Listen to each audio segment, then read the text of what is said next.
Buat kamu yang masih suka berbelanja makanan dan fashion, udah pada cek fakta mengejutkan belum di balik kedua hal tersebut? Nah, coba kalian nonton video khusus ini sampai habis ya. Coba tanya-tanya dulu nih ke beberapa teman-teman kita secara acak. Untuk pembelian baju, bisa berapa kali ya dalam sebulan? Tahu ada dampaknya tidak? Biasanya kalau beli baju sebulan itu bisa sampai 2-3 kali. Dan jujur aja nggak tahu siapa dampak negatifnya ke lingkungan, karena menurutku baju itu terbuat dari bahan alami. Dan untuk konsumsi daging bisa berapa kali ya dalam sebulan? Dan kira-kira ada dampaknya nggak sih? Kalau makan steak gue suka, tapi sekarang udah agak jarang sih makannya. Dulu yang paling sering itu waktu tahun pertama kuliah, bisa makan steaknya kayak sebulan bisa sekali juga. Nah terus kalau misalkan dampak gue makan steak sapi ke lingkungan, mungkin kasihan sapi yang harus dibunuh kali ya. Jadi semakin banyak orang mengonsumsi steak, makin banyak sapi yang harus dibunuh. Nah, lumayan sering sih, kurang lebih seminggu bisa sampai 2 kali. Jadi kalau kurang lebih sebulan itu 8 kali lah.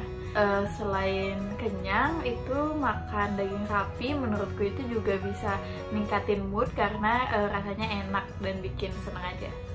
Ternyata, di balik fashion dan makanan yang teman-teman konsumsi, ada efek emisi atau greenhouse gas terbesar yang dihasilkan dari sektor makanan, khususnya daging sapi, disusul juga dengan sektor tekstil. Kok bisa sih? Mari kita bahas satu persatu ya. Dalam sektor makanan, khususnya peternakan sapi, berdasarkan penelitian Davis, Universitas California menyatakan bahwa terdapat 1,5 miliar sapi di dunia dan menghasilkan 25 liter metana dalam satu hari dari sistem pencernaan. Nah, metana ternyata memiliki dampak 25 kali lebih besar dalam menahan atau memerangkap panas atmosfer daripada karbon dioksida. Selain itu, sebagian besar sapi yang ada di bumi adalah sapi pedaging. Dalam proses pertumbuhannya, dibutuhkan sangat banyak makanan dan pengumpulan makanan ini juga menghasilkan karbon dioksida. Tumbuhan ketika hidup akan menyerap karbon dioksida, namun ketika sudah mati akan melepaskan karbon dioksida ke udara. Apabila dalam jumlah yang besar, tentu saja berbahaya bagi bumi loh. Nah, untuk menyediakan lahan pakan sapi juga menghasilkan karbon dioksida. Lebih dari 25% lahan digunakan untuk menumbuhkan pakan sapi, sehingga terjadi deforestasi dan kembali lagi tempat penyerap karbon dioksida menjadi berkurang. Jumlah persentase total dari emisi yang dihasilkan sektor makanan, khususnya sapi, sebesar 14%. Untuk transportasi secara total juga 14%. Hal ini menunjukkan hasil emisi dari sapi setara dengan jumlah emisi dari kendaraan yang kita gunakan setiap hari. Di sisi satu lagi, ada fast fashion yang menjadi salah satu tren. Pakaian menjadi lebih murah dan bisa didapatkan di mana saja.